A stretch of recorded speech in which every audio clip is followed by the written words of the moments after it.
Bonjour, bonsoir. How are you, dear friends? We are building the most inspiring and phenomenal communities of wine lovers. As we all know, wine is the catalyst of the greatest discussion. We'll be talking wine, but of course food, and everything that touches all our emotion and senses.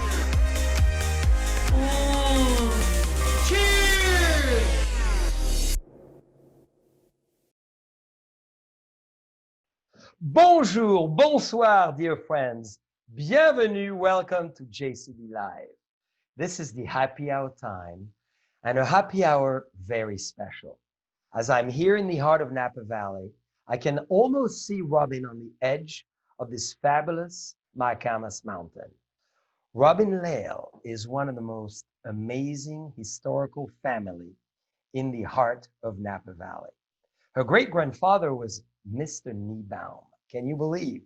135 years with the daughters of an incredible history legacy in the wine world. Her father, John Daniels, was in charge and owned Inglenook till the 70s. Afterwards, a great life in the heart of Napa Valley. Robin studied in the famous university, Stanford University, and then decided, slowly but surely, to enter the wine world.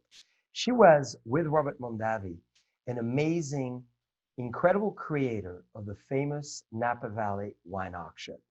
Thereafter, she created with Mr. Mwex, our good friend Christian, the wonderful estate Dominus. After that, she created Maryvale with Mr. Harlan, and then moved on to really create then her own estate. You could see the wonderful wine of Blueprint and Lane Vineyards.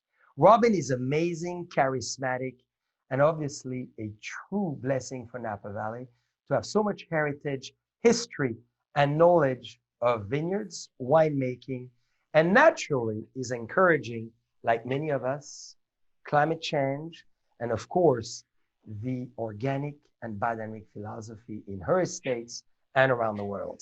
So dear friends, with our bubbles today, the Raymond Vineyards Napa Valley, I'm very pleased to bring on the famous Robin Lail. Woo! Go. Hello, Bonjour, Robin. So good to be with you. Always an experience that is totally unforgettable. Well, I remember this wonderful flight when we were together going to Texas. Wasn't it memorable? Yes, it was. Yes, it was. Absolutely. It's not often that you meet someone in a cab, well, first in a baggage area, and then in a cab, and you never, ever forget them. So that's you. You're always with me, no matter what. Well, so Robin, I want to obviously raise my glass with our wonderful Napa Valley sparkling wine to you, your irresistible daughters, and obviously your family legacy in the heart of Napa Valley. Congratulations. Thank you. Thank you so much. So Robin, you know, your family have been the pioneers of Napa Valley. Everyone would love to know, because not that many people have the fortune to be born, raised, and to continue to live in the Napa Valley like you. Tell us, how has it been? It has been just extraordinary. You know, one might think that it's a tiny little area, so just 37 miles long and 5 miles wide at its widest point. But Napa Valley is a treasure, a national treasure, and the most beautiful place to grow up. So I came to Inglenook in a receiving blanket and spent until I was 30 there, in and out of this beautiful property. What a great place to grow up. So I played in the vineyards. I drove through the vineyards with my father, pointing out the difference between the Chardonnay leaves and the grapes and the Cabernet leaves and the so forth and on. My father was so charismatic and such a Renaissance gentleman in his own right. And so in the vineyards, lying on my back in the mustard in the spring and looking up at the clouds, a little bit like Charlie Brown with Schroeder, looking up at the clouds. And Schroeder says, Charlie Brown, what do you see? And Charlie Brown says, I see a horsey and a ducky. And then he says, Schroeder, what do you see? And Schroeder says, I see Beethoven. Ooh. I see Mozart. So I was more in the horsey and ducky category. I had a wonderful tree house that overlooked the vineyard and a wonderful Indian mound that had been left by our forebears here. And we used to hunt for arrowheads and mortars in the vineyards. And there was wine on the table every night, and this beautiful place. And of course, as I got a little bit older into my teen years, I was forced by my father, such a bad man, to walk home from school. You know, it wasn't through the snow, but it might as well have been the way I looked at it, except that I always got to stop by the winery. There's a beautiful oak tasting room in the winery that was imported by Gustav Niebaum. And I would go in the tasting room and have a glass of ice water from the tap in a wine glass, and then go around and pester the staff and go upstairs. And my favorite time of year was harvest with those fabulous smells. So, and Napa Valley was a very different place at that time. You know, Jean-Charles, my father used to complain about the number of visitors that we had, and that there were some 40,000 visitors a year. And of course, now we're substantially larger, and we love our visitors. They're so important to us because we love to share our wines with them. So it's a great place to grow up. Very different, very quiet, not so many wineries. When I was growing up, that winery rush really didn't start until the 1990s. So Prohibition, which had started in 1920 and only ran for 13 years, was really devastating to the wine business here. And following the end of Prohibition in 1933, just 10 wineries reopened. So my father and Robert Mondavi, my dad was Bob Mondavi's mentor in the wine business. Those two men shared the vision that Napa Valley could make wine second to none and set out to prove it. And it's taken a while, but I think the results today are quite beautiful.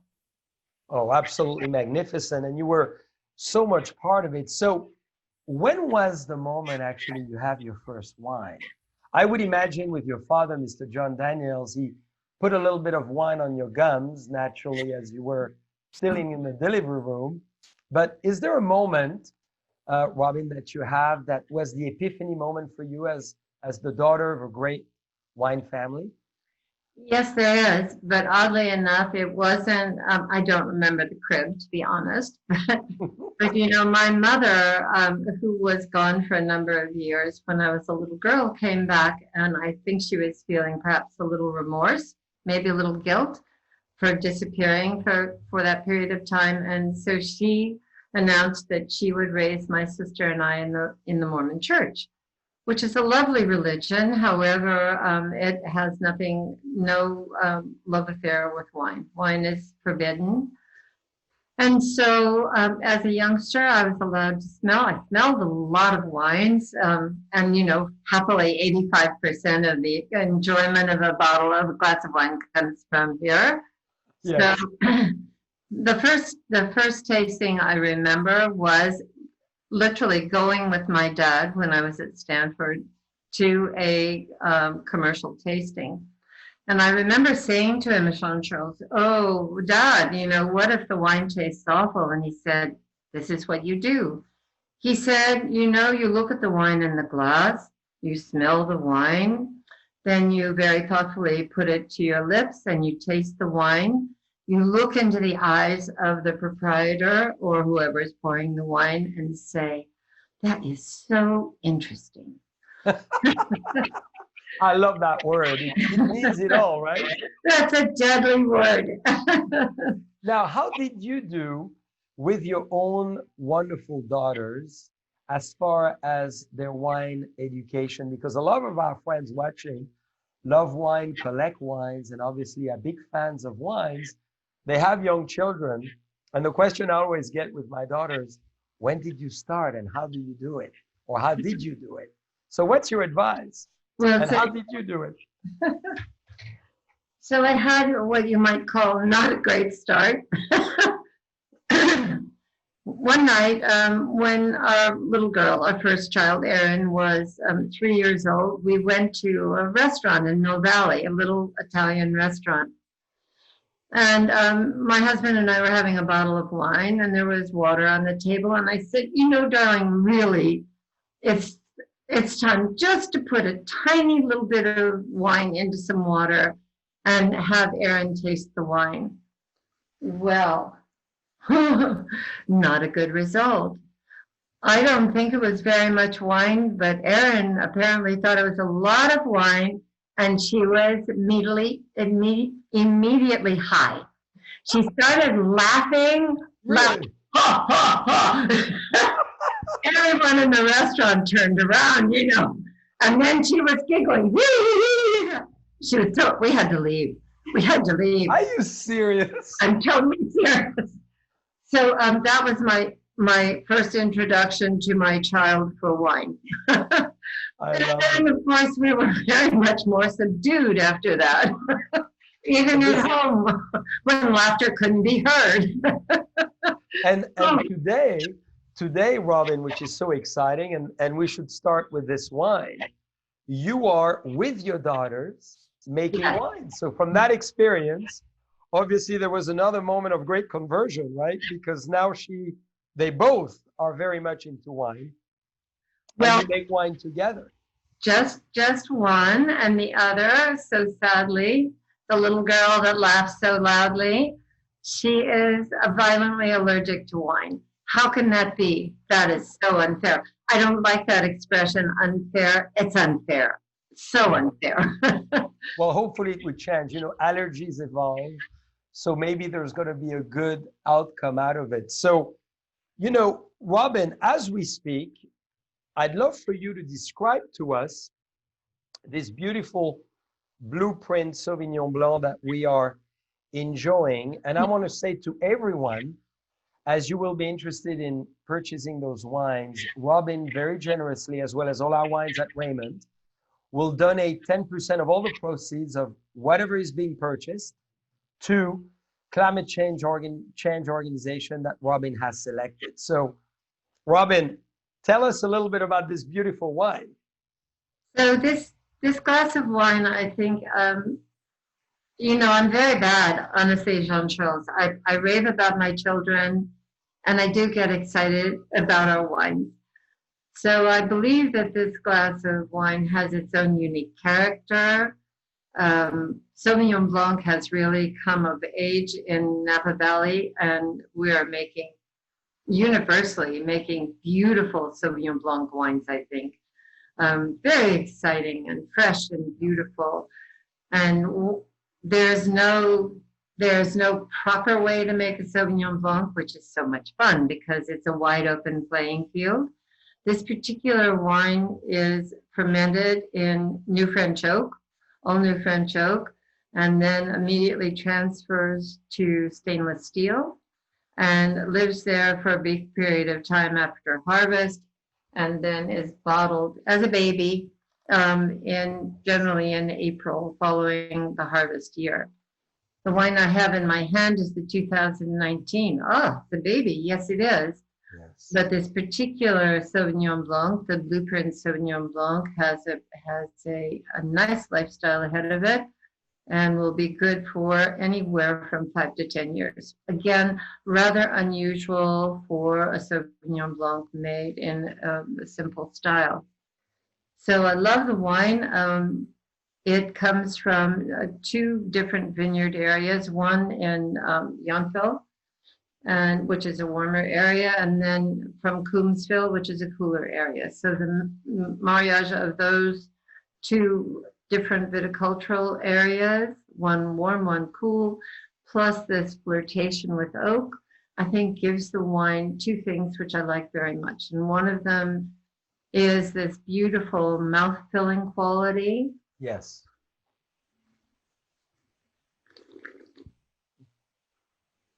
Let me not forget the aromatics of this wine, which are so inviting. You think, oh, yeah. Oh, yeah. I think I really should have some of that right now. I need more, of course. I love that. I need more. That's beautiful. And then a lovely finish. And the wine in your mouth, you know, sometimes with white wines, they're a bit neutral. Not this wine. No, it has some things to discover that are very charming. So, and I'm delighted because we're going to be comparatively taste or marry it with Raymond. Our common friend, Philippe Melka, is with you as well and consults with us too. So you're surrounded today with Frenchmen. I love it. I'm Jean Charles. I'm no fool. So Robin, on that note, you've created so many wonderful things for the history of Napa Valley. What is the most memorable moments you've lived in Napa Valley yourself? And then I have a following question to that. So there are many. Among my most memorable moments was the first auction Napa Valley, which, as you know, has now raised just over $200 million for local education of children and healthcare. But the first auction was extraordinary. We had no idea as Napa Valley vintners if it would be successful or not. And because it was the first in the United States. The only other existing auction at the time was the Hospice de Beaune in Burgundy, which had started in the 1700s. But there were no wine auctions here. So it was a collection of really amazing moments. And let me just share with you a not so good moment coming from the first auction Napa Valley. Yeah, and what I want to make sure as you develop this idea for everybody to understand, you founded it. You were the first one in the early 80s to start the Napa Valley Wine Auction. So I really want to commend you, and I want everybody to know, of course, Robin makes many covers, you know, and this one is incredible. This is the Wine Spectator cover. And I would like for everyone to know that there's a beautiful picture of Robin in the magazine on the right side of Robert Mondavi and many other wonderful people, as you could see, who are really the founder of it. And look at that, how great you are. And I want everybody to know this issue is very recent. This was May 31st of the Wine Spectator.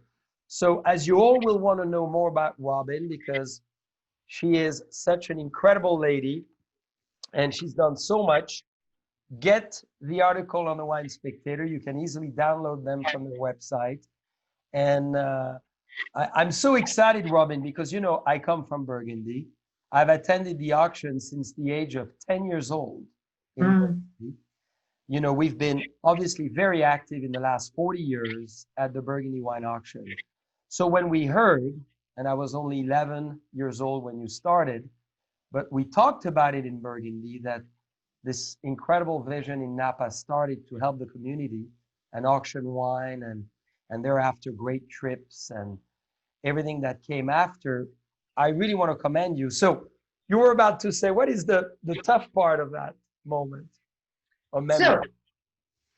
So you know, we had my good friend and another kind of mentor, Bill Harlan, and I, and my husband and his young lady of the moment went to the Hospice de Beaune in Burgundy, and then came back and began. And we instituted there in Burgundy. There is something called the Dîner aux Chandelles.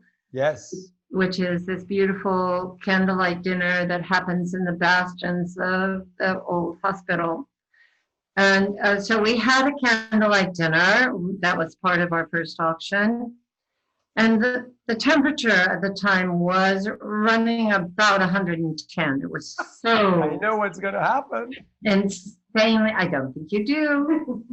So now we had spent 2 years planning this auction, really carefully, every I dotted, every T crossed. So it was marvelous. We're going on. And the auction, it's the dinner, and everyone's sweltering. They're so hot. And I look at the tables and I think, there's no water on the tables. So I immediately jump to the point and have people run up to the restaurant at Meadowood and bring down these beautiful plastic pitchers. And then I run out on the golf course and I fill the pitchers and I bring them back in, and then the staff puts all these pitchers all over everyone's table. Everyone is drinking the water.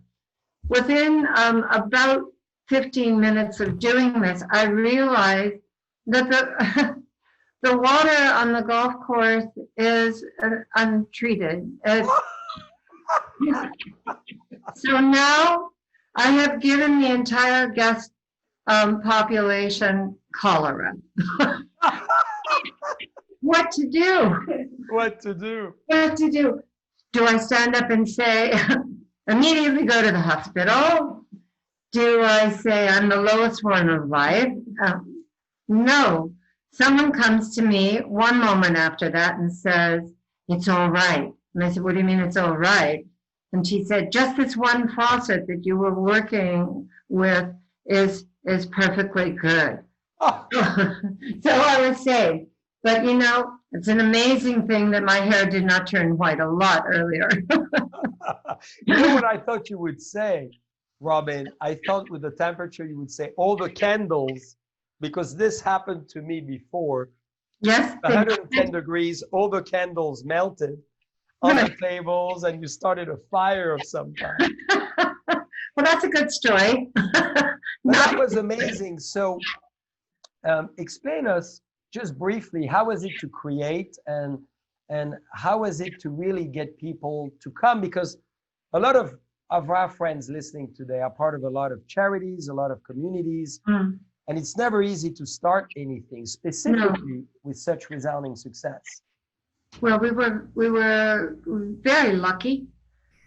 We worked very hard, as I told you. To be honest with you, the committee that put this auction together was a committee of women who were either partners or wives of vintners. The vintners themselves, which was predominantly male, if not wholly male at the time, were very concerned. And they were concerned because they were afraid that we'd try to do something and look foolish because it would flop.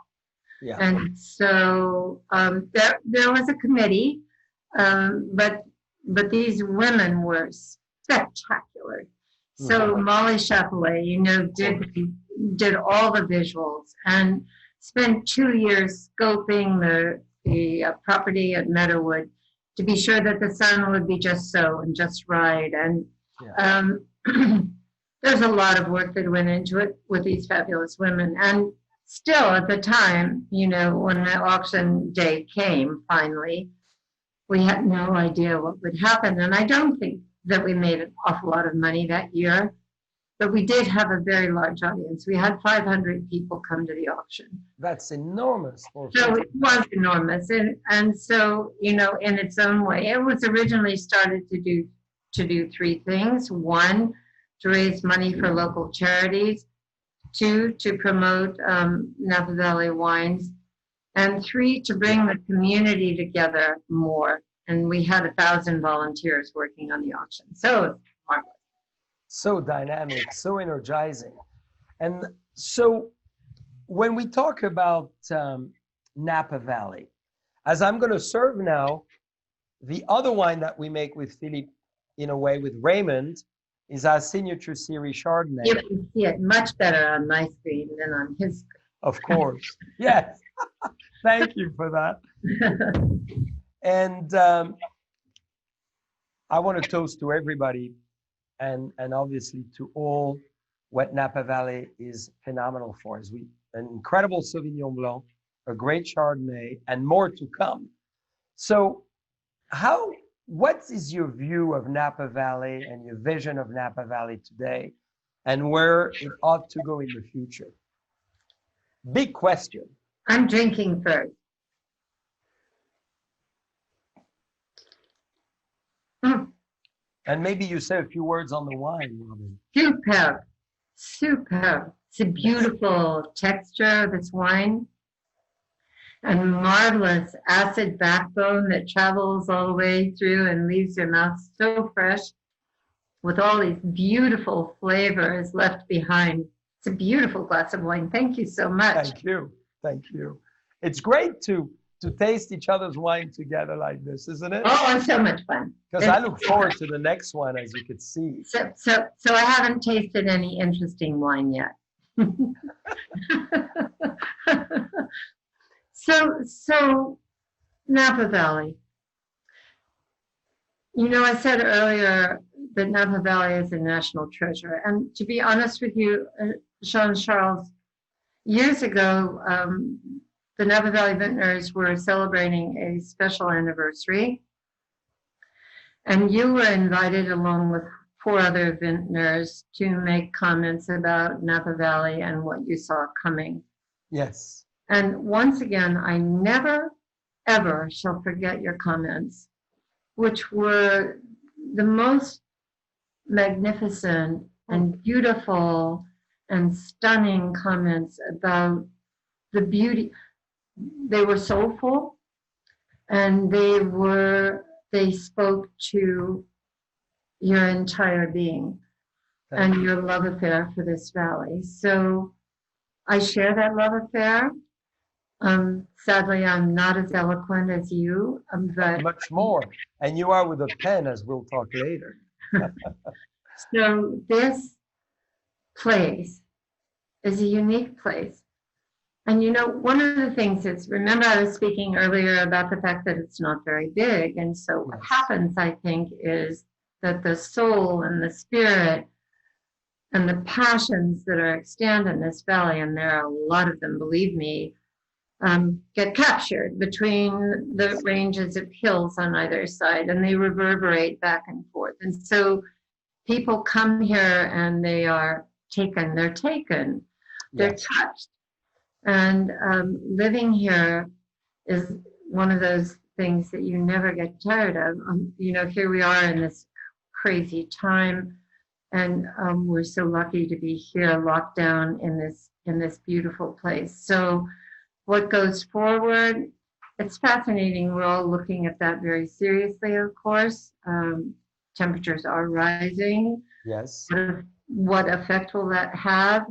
We're thinking about it. We're looking at it. We're working on it. Some people are planting new vineyards with older varieties that are hardy.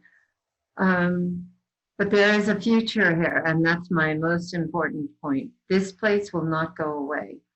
And the intensity of the people who populate this place will not go away. And we will not, I assure you, let it fall, nor will we let the quality of the wines that we're producing here fall. We have a love affair with this small place that's second to none. It's second to none. And we have a community here of vintners, again, that is second to none. We are an extraordinary, very strong, very determined, very elated population. And, you know, we are a family. We protect each other. We watch out for each other. We promote each other. I love, what's more fun than to promote wines made by someone that you love with all your heart for their spirit and soul and ideas and forward motion. So we're moving. We're always moving. We look at what we're doing. We protect our land with everything that we know how to do, because it is of course, the start. So way too much comment. No, but not enough. We want to hear more. You're such an incredible, not only speaker, storyteller, and inspiration. Now, Robin, as well, your estates and your vineyards are committed to Green Napa Valley and, of course, all the natural practices as well. Do you want to tell us a little bit about that and your belief on climate and the environment at large? I'd be delighted to. So we're farming our vineyards in a style called carbon farming. And carbon farming is simply the effort to do as little intervention with your property, with your ground, with your soil, with your vines, as, pardon me, we like to do in the winery. You know, so we protect the land. How do we do that? We don't till the land. Every so often we have to, maybe every 5 years it has to be done, or else the surface will become almost impervious. Yes. But in the meantime, you know, we try to keep mechanical things like tractors off of it, and we try to do as little intervention. So there are certain things that have to be done. We farm organically, but in terms of this carbon issue, so for instance, I am a very, very fastidious, I'm probably a problem, very tidy, so tidy. And so I like the beautiful, pristine vineyards with the perfect rows, with the perfect, sure, you know, absolutely perfectly pruned and trimmed and everything. And on the ground, there's nothing green. It's just whatever it is. It's either the mat of mowed grass that is now brown. No, nothing. Well, let me tell you, in carbon farming, that's not the case. That's right. Well, your vineyard. We like it untidy. Your vineyard looks like a jungle. You know, it's filled with flowers and it's filled with weeds and it's filled with all these things that are so beneficial to the soil. So the idea is, what is the idea? Keep your soil alive. You know, we're farming here for grandchildren and for their grandchildren. Yes. And so we're grateful. I'm so grateful to be farming this way. And I just look up in the sky, you know, as I'm walking through the vineyards, I look up in the sky and I see how perfect it is. And then I look down and pet the flowers. Say, good job. Beautiful. Yes. So carbon farming, net carbon contribution is something that we're striving for. A lot of us in this business, lots and lots of us. In Napa Valley, we farm pretty universally, at least sustainably. And we take care of our soil and we take care of our vines. And I believe that we are in a climate crisis. I use that word with great gusto. Yes. But as you should, I'm so glad you are. And we fully agree with you. And I know that you are doing many wonderful, tell please about how you're farming. Well, we should pour the next wine, of course, because this is a fabulous Cabernet Sauvignon. So as we talk, maybe we could taste the two wines side by side. I'm going to put the Blueprint and the Raymond Rutherford. On the Raymond Rutherford, as an example, we, Robin, have gone exactly. And here we are. Yeah, that's so nice. Isn't it great to have friends? I love having friends. And we are, you know, Robin, since 1998, my sister and I embarked in Burgundy into certification organic and biodynamic. So we farm all our estates, at this stage over 1,000 acres, fully certified organic and biodynamic. And in fact, by the way, I want to tell you, I love the scarf. So stylish, so elegant, so refined. And I'm sure everybody agrees with me. Beautiful scarf. So Thank you. We like you beautifully into nature. not necessarily always the most beautiful part of nature, because as you said, you need to bring herbs and competition in the vineyards, and you want the roots to go deep, and you manage the vineyards organically and dynamically very differently. And this is what we've done. You know, my grandmother had me do the garden at the age of 6 and 7, and used compost and used, you know, from the eggshell, not to let the lace come in, to really farm very organically and naturally, as we used to do things pre-synthetic products. So I've actually never really known herbicides and pesticides, because as my sister took over our finest estate in Burgundy, we did that. And when we bought Raymond, we converted over 300 acres now, fully organically certified.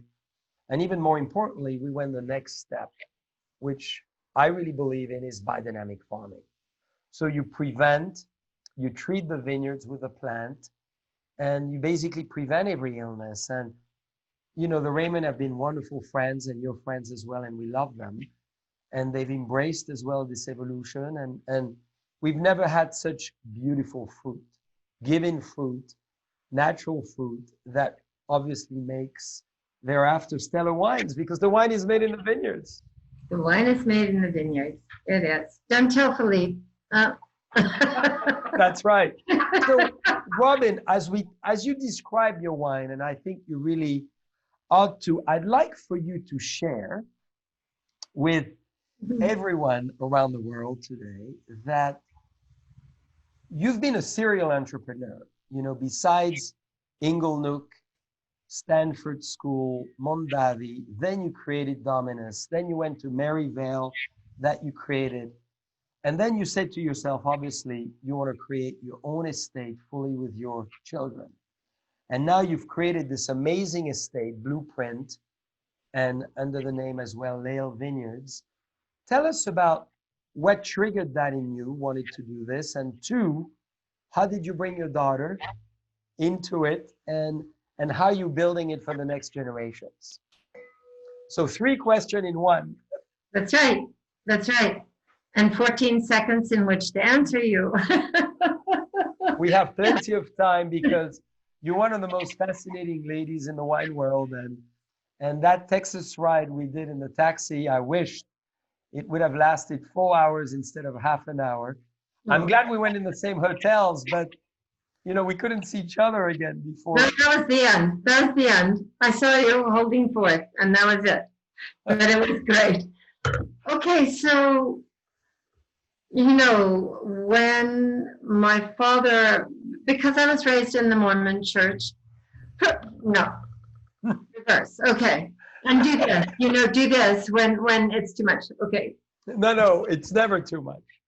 So I was raised with this man who was an incredible contributor to the wine business in California as well as Napa Valley.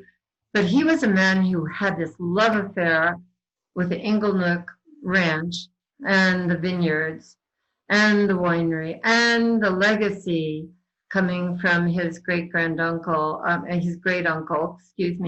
Gustav Nivon. And these were the stories that I teethed on. And then even when all the teeth came in, the stories kept coming, you know, and they did. And so they became my stories and my legacy and my pulse.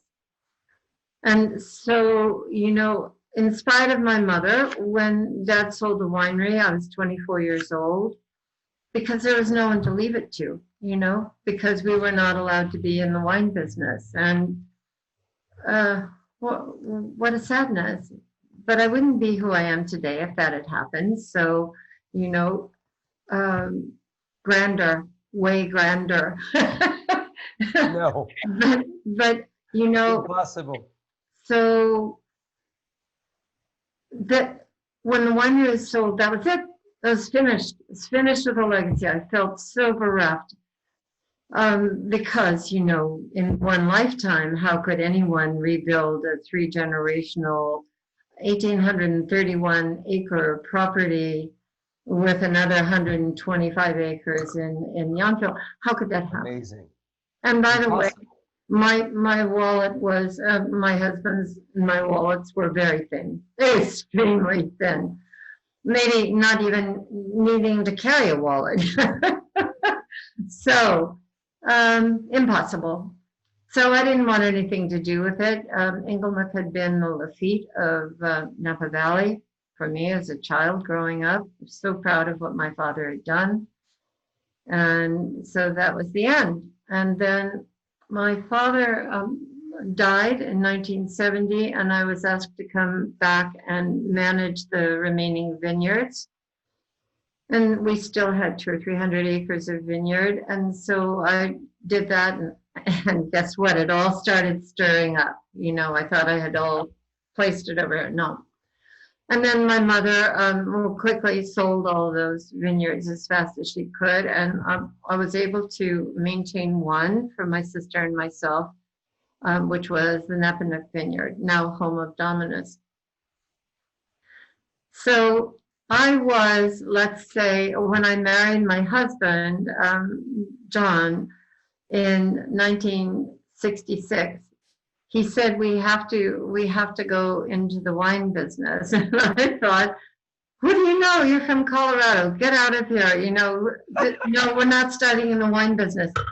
And, you know, I hadn't, I went to Stanford, but I didn't study business. I should have gone on to business school. No, no, no. So there was none of all these components that would be so helpful. And so time went on, and Dad died, and the vineyards were sold, and then the ranch was sold, and it was very hard times, for a few years, very bitter, which is a waste of time totally, but nonetheless. Mm-hmm. And then I thought, okay, well, this is silly. You're just hurting yourself. So let's get on with it. And in 1977, Robert Mondavi came to see me, and he said, I'd like you to be my secretary. Well, I don't think so.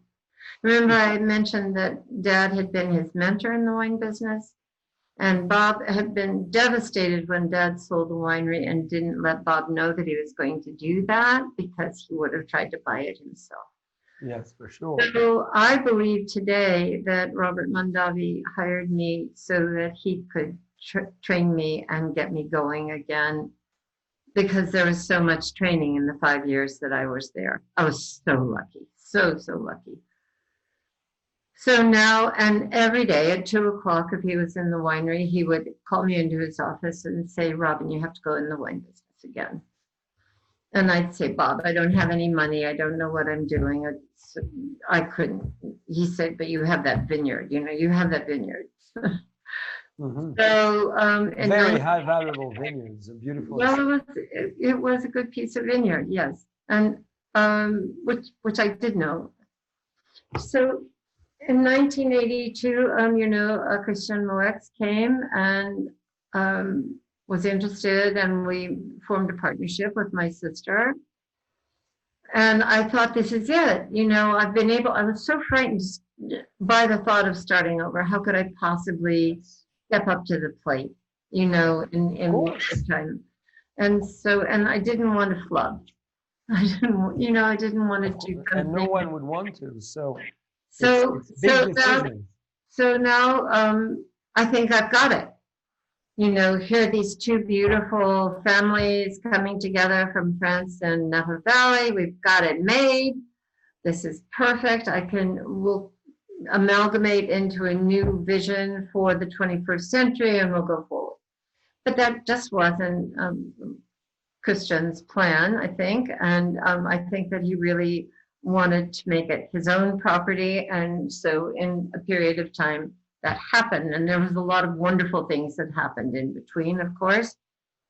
But so that didn't work. And then I started Maryvale with Bill Harlan and his partners the following year, and my husband. And there were too many cooks in that soup. So, you know, Jean-Charles, by the time I was 55, which is 1995, don't do the math, please, thank you. It was do it or forget it. Do what? Well, it wasn't if starting Lail Vineyards. It wasn't if. It was when. And why Lail Vineyards and not John Daniel Jr.'s vineyards? Because after working with so many brilliant men, it was really important for me to hang or fall on my own. You know, Of course. either It's to a fly natural like an evolution. eagle or flop on the ground. And so, and then very important to bring the girls in. And so they were in their mid-20s at the time. And some had spent some time in the wine business, but little. But I said, okay, this takes everything we have. Are you interested in going forward? And they said, yes. And so we began. And, you know, my lifetime, I think sometimes that we might actually write a business plan before we are born. And if that's the case, my business plan was to learn how to be really good at being humble. And it's working. Well, this is an amazing story because you were the entrepreneurs of so many fantastic wineries. And then as a lady, because you're stressing on it in all those men along the way, from your father to Robert Mondavi to Christian Mouex to Bill Harlan and the Schlatters and many others, you decided, I'm going to do it with my daughters. And this is brilliant as a woman. So this is why I want to raise my glass to you as an incredible, charismatic inspiration for all the ladies in the wine world, because your personal experience is, I'm sure, resonating with so many ladies listening and being with us today. As you know, how do you become an entrepreneur and how do you just do it? And I love the fact that you said, that's it, I'm going to do it. Forget the business plan and I'm going to start it. And do we really need business plan? I think when you have it in your heart like you do, you can only succeed and make, you know, star wines like this one. So raise my glass and congratulations to you and your daughters for being part of it. So tell us about the wine. And the last part of the question is, how is it to work and have fun with your daughters as a family legacy from so many generations and you directly working with them? So the wine is, it's an interesting statement, I think. So, you know, we believe, normally speaking, that really fine wines come from just one piece of dirt, one contributor. But back in the days when I was at Maryvale, we owned no vineyards at the time. And so we had to buy wine from a collection of different vineyards. And we made some lovely wines. And so that taught me a lesson that was a surprise to me because I had grown up as an estate brat, if you will, you know, treasured in the vineyards of Inglenook and Napa Nook, and so lucky, and also educated, you know, in the French mode, if you will, of terroir being king, period, you know, Yes. made in the vineyard, as you were saying. So when we started Lail Vineyards, it occurred to me that we wanted to have our flagship wines, which are our J. Daniel Cuvée and our Georgia Sauvignon Blanc and our Mole Hill, which comes from Hell Mountain, but that we would also want to have a lower priced entry point for younger people. Of course. Because it's very important to feed your family, you know, and so we began these blueprint wines, and they were originally called Blueprint, by the way, because my husband is an architect who was very active in the wine world and built many beautiful wineries and many extraordinary wine caves. And I wanted to say, oh, well done, you know, my daughters and I. So. But today, we consider this now a different moniker, and we consider it Blueprint for Change. Yes. And so the change is going forward to try and protect our planet and make it habitable for our grandchildren and those who come beyond. It's a beautiful planet, and we need it, and we need to protect it. So Blueprint for Change, and as Jean-Charles said, we do donate 10% of our online sales to climate change organizations that are doing a great job. So this wine comes from a collection of vineyards, small lots. So we have probably 30 lots that we make a blend from. Lail Milka, who has been our winemaker since the inception of Lail Vineyards, my one really smart move, hiring him, and now we're a family. I'm glad you didn't give up on Frenchmen after Christian Mouex, so I'm delighted that you still wanted to, be emotionally attached with those Frenchmen. Well, I have two very special Frenchmen in my life. One of them is you, and one of them is Philippe. So there. I feel honored and touched. Thank you so much. So this wine is, one of those things where the winemaker is important because it is the place where the blend is made. And so I love the wines that Philippe makes. These wines are beautiful. They're always charming. They're very approachable when they're babies. But, I made a foolish mistake, and I didn't keep a library of the Blueprint red wines or the white wines for that matter. And I have a few bottles, and they're magnificent. And their life is far exceeding what I had hoped maybe would happen. So if you have some in your cellar, don't be worried, because they're just healthy and well and waiting for you with great gusto. They are. So I love the wines. I love the nose of the wine. Yes. The color is beautiful. It's very lively. This is a 2017. This wine, scores are scores are scores. This wine was given 97 points by the wine enthusiast. That's quite remarkable, when you think about the fact that it was made to bring in younger people. Pretty thrilling. So it's some indication, perhaps, of the quality of the wine. These wines I consider beautiful everyday wines. These are Tuesday wines and Thursday wines, and wines that are just always nice to put on the table. And I really that means you recommend everybody to drink wine every day, of course, because I think it should be a Tuesday, Wednesday, Thursday wine. Doesn't everyone drink wine every day? But of course. What a question. Quelle question? So when you make those wines with your daughter, are you together with Philippe, blending, crafting the wines together? So it's two generations, yourself and them, to create this blend? So the answer is no, not at the moment. So our daughters are also, not surprisingly, serial entrepreneurs. Yes. So they are, and as a parent, no matter what, it is of the utmost importance to my husband and I that our daughters pursue their passions with full gusto. Yes.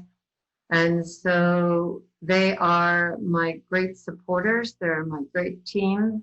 Our youngest daughter, Shannon, who is a film producer, is a part of our marketing team and very much involved in the business now. And our oldest daughter has a very successful business she started 17 years ago and is also now in the real estate business and doing very well there. So, and she's the one that can't taste. So she can smell though, and once again, it's that's the key. just right here. Absolutely.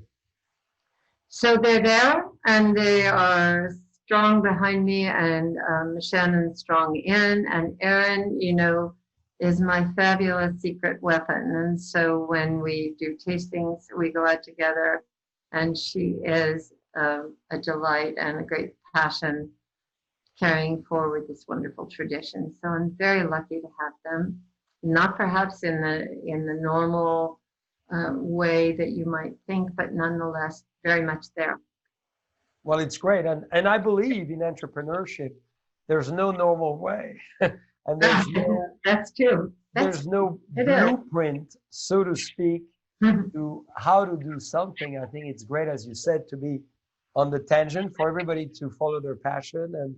And in your honor, you know, from Inglenook, we wanted to serve the Raymond Rutherford. Needless to say, your father, yourself, adore Rutherford because this is, and all of us as Frenchmen, you know, the Frenchmen have a deep, deep appreciation somehow for that terroir here in Napa Valley. So for everybody to know as well, 10% of all those wines will go to Robin's climate change organization today. So Robin, 2 more questions, if you don't mind. Not at all. Very important question. What has inspired you the most in your life? So, you know, people sometimes, Jean-Charles, ask you what your favorite is. And what inspired me the most, it's kind of along that line, you know, what is my favorite inspiration? And I've never been a woman who's able to do that. I'm a woman who is multi-inspired, if you will. And so my inspirations have come from my father and his, I think I wanted to be John Daniel until I was 60 years old.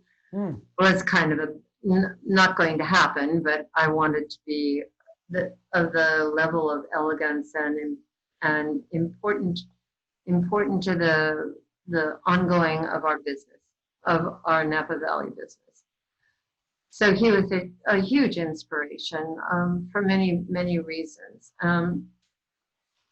Robert Mondavi, an amazing inspiration. I never saw Robert Mondavi down.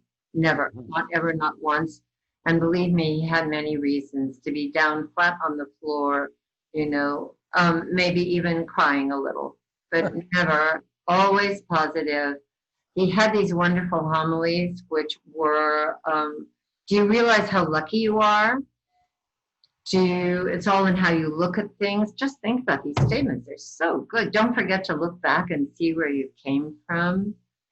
Wonderful ways of looking at life. And he did, you know, I mean, he lived by those things. And you know, his favorite was, it's a great life if you don't weaken. Yes, great line. We've all had moments like that for sure. Oh. But his, you know, constant hammering and unending education was such an inspiration. I mean, I certainly wouldn't have done what I was able to do. Bill Harlan, very, very inspiring. You know, and Christian, of course, you know, so this collection of men, and then a man named Benjamin Ichinose, who was quite famous in the early days in the wine world for the best wine cellar, which has just been put on the auction block. I mean, I just was so lucky to be in the company of these individuals who demanded a great deal. They demanded a lot, and without inspiration, you could not survive. You just couldn't. You couldn't. It wouldn't work. So well said. And so, and then of course, you know, great leaders, and I'm inspired. I'll tell you, you know, if the taxi ride in Texas, yes. Inspiring, so inspiring. Why? Because here I was with this man who I had seen only once before. That would be you in action, which was when you were speaking at the Vintners meeting, which was inspiring. And now you're just talking, you're just having a conversation, and there are 400, maybe 500 ideas coming out of your head you know, it's kind of like a cartoon almost. They're coming, they're all coming. And I was so energized when I got out of that cab. I can't tell you, you know, I wanted to do a little dance. I wanted to do a little dance. So, Well, yeah. I know you went to the bar that night and you had a little Ah. dance, I'm sure. Well, I wasn't inspired to drink. Oh, thank you, Robin, for putting me in the line of those people. Yes, you know, and you know so well that if you have a good fortune to spend time in the company of an individual who is on fire and who, you know, doesn't know the word can't, and who doesn't know the word end, no, that's inspiring. So on a daily basis, I wouldn't trade that for anything, not for anything. That's Because, right. you know, kind of your inspirations, you know, your great fabled inspirations fade a little, maybe just a tiny bit. And then, you know, No, then. you are the inspiration to all of us today by all those great examples and the evolution of your incredible life. To that point, I wanted to make sure we had a wine as the conclusion of our wonderful time together that is generations. Because I really believe you represent, you know, for the last 135 years and more to come, the incredible legacy of the heart of passion, quality, elegance, style, sophistication, and continuity of what you're doing with your daughters. And I think it's fantastic what you've done with your husband, your daughters, and all that you're doing. So I want to first raise my glass, but then ask you the last question. Maybe the most important, because you look 30 years younger than you are. And there's probably another 30, 45 years within you that's going to take you to do great things. And what is maybe, Robin, if you want to share, as I taste generation, which is the apex of Raymond, what is your dream? Maybe your dream you haven't yet shared to anyone, because I know you have a lot of dreams still, in spite of all your achievement. So once again, there's so many dreams, you know, my head is full of dreams. And it's hard to just pick one.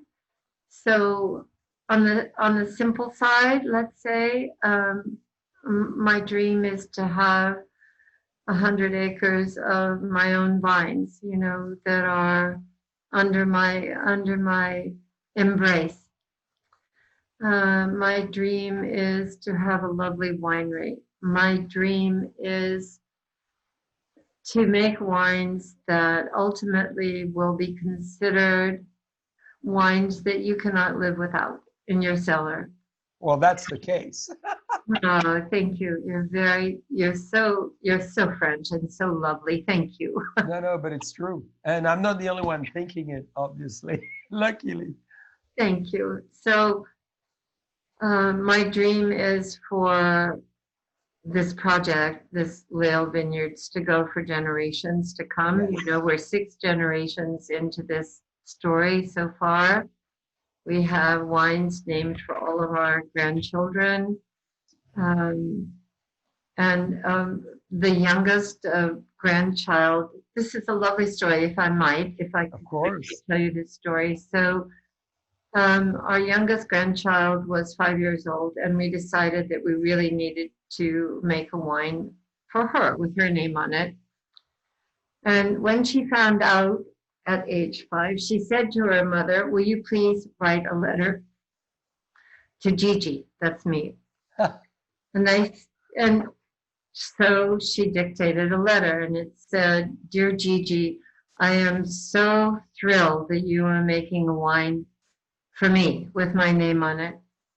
And Gigi, I'm wondering if it would be possible somehow if I could please taste the wine before it leaves the barrels." 5 years old. And you telling me there's no DNA pass it on as far as wine lovers there? So she is my dream for the future. Oh, they're all my dream for the future, but she's just ridiculously good. That's amazing at 5 years old. But now I think there's another dream you need to share with everyone. That is maybe a dream in progress that will soon be unveiled. Yes. So I have been writing a book, which is a book about. It's basically, honestly, a book about my life, and hopefully peppered with a lot of the kinds of things that I've been talking about today, which are way beyond my life, and parts of the marvelous history of this place. And I hope to write that book and finish it. You know, I'm hoping that I might be able to see it published in 2021 in the fall. Fantastic. So yes, that's a dream. And you know, I've spoken about it so much, I'm embarrassed to speak about it until I hold it in my hand like somebody ugly held up the, oh no, we won't talk about that. Well, we cannot wait. We are very excited, Robin, to see the book coming out soon. No, And you handwriting it as such, right? And every page. So we look forward to the legacy of Napa Valley to be told in a further way by you and through your eyes. So we're very excited when this comes out. Make sure you let us know. So we do a big book signing together as well one day. That's so nice. Thank you very much. That's so sweet. I really appreciate it very much. Well, Robin, we want to thank you so much. Your fabulous wine blueprint, the donation you're giving back to climate change, the hour you spend with us to talk about the history of Napa Valley, your involvement, your family, your vision, your feeling, your emotions, your inspirations, and of course, your dream coming out soon. So now we get to taste you, which is great. Those wines are stellar, of course, nothing else to be expected but the best. And we really want to thank you for being with us and for doing all what you do, all what your family has done, and all what your daughter with you are doing today. So let's not forget your husband too, because, you know, being with a powerful, strong lady as you are, I'm sure he's going to dig a few more caves for sure. It's great design. And we have a glass for him as well, being surrounded like I am with three great ladies at home. So, Robin, thank you for being with us. Thank you so much. Thank you so, so much. What a delightful time and what an honor to be with you. Thank you, Jean-Charles, so much. Too many more.